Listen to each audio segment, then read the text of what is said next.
Hello and welcome to a new Kugelhagel battle report for the 7-Year War.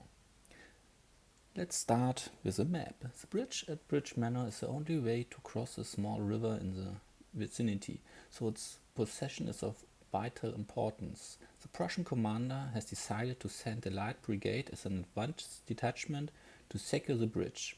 The brigade has taken up position on the eastern bank and hoped to hold the bridge until reinforcements arrive. The Prussian force consists of 3 brigades. The 1st Light Brigade consists of a line infantry regiment, 2 skirmisher units and a cavalry unit. The 2nd Brigade, which may enter the field from the 2nd round, consists of 2 line infantry regiments and an artillery battery. The 3rd Brigade consists of 3 line infantry regiments, which may enter the battlefield at the beginning of the 3rd round. Each brigade is led by a commander with 1 joker. The division commander has 2 jokers. The Austrian force consists of 2 brigades. The 1st brigade consists of 3 line infantry regiments, a unit of skirmishers and an artillery battery. The 2nd brigade, whose units may enter the playing field via an action, consists of 3 line infantry regiments, a unit of skirmishers and a cavalry unit. Each brigade is led by a commander with 1 joker. The division commander has 3 jokers. The initial situation is as follows. The Prussian Light Brigade has reached the east bank of the bridge and is preparing for defense. The 1st Austrian Brigade is marching along the road in a forced march, with all units except the skirmishers in marching formation. The Austrians begin the battle. The Prussians have occupied the manor house and the east side of the river. Attack is the best form of defense, which is why the Prussian cavalry, with horns blaring and flags flying, charged across the bridge into the middle of the Austrian advance. Almost the entire Austrian column was thrown into disarray by the Prussian attack. Only 1 unit escaped the chaos and took the opportunity to bypass the cavalry and advance to the bridge.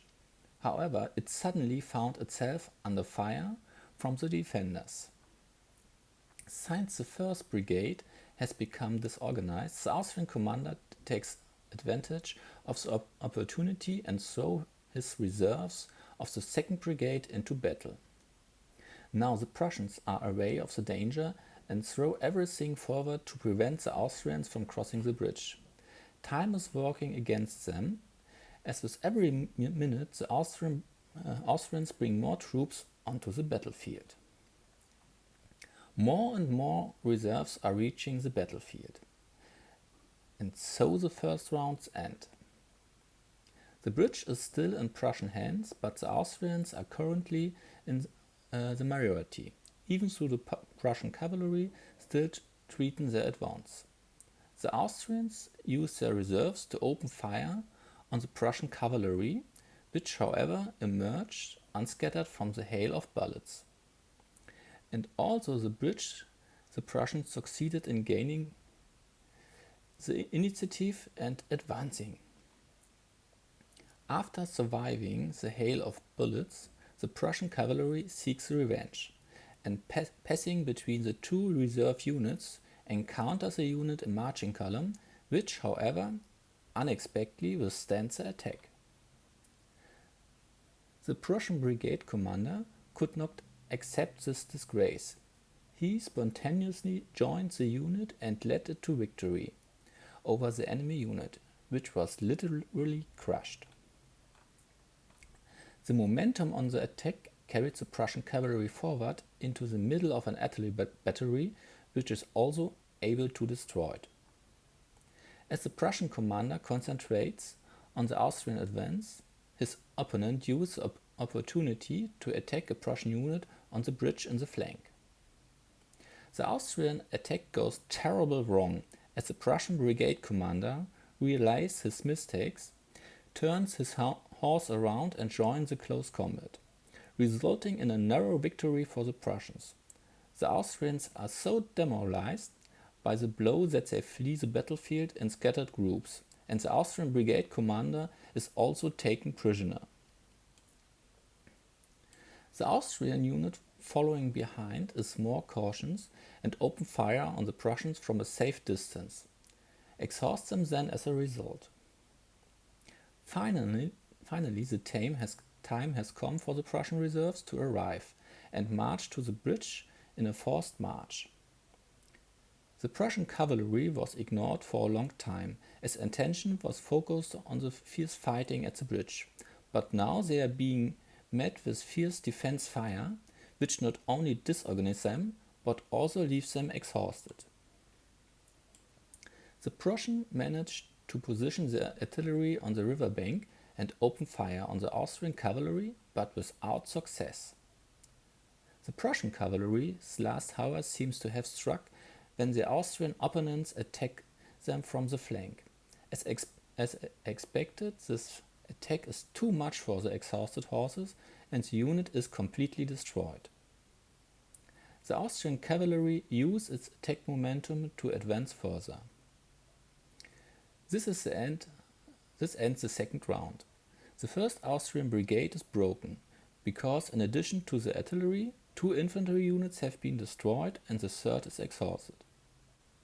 But things are not looking much better for the Prussians either, as their light brigade is also broken because the cavalry has been destroyed and the infantry is exhausted. The Prussians still have possession of the bridge, and the Austrians have lost their superiority.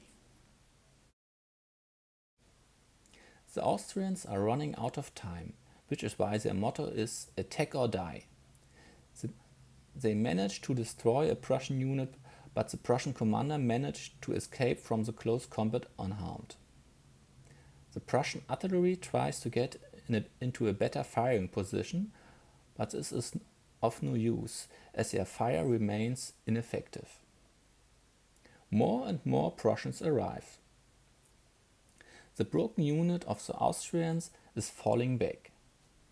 The Austrian cavalry now pushed into this gap. The Prussian skirmishers were ridden down. Not even their brigade commander, who heroically joined them, could move them to hold the ground. He paid for his heroism with his life.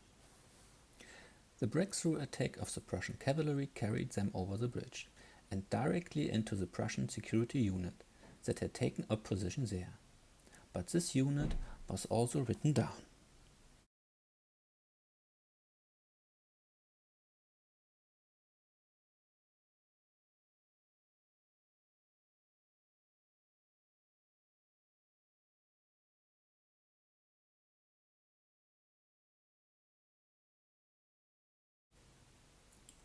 A Prussian infantry unit takes advantage of the disarray of the Austrian cavalry to launch a charge with a lowered bayonet and throw the cavalry back over the bridge.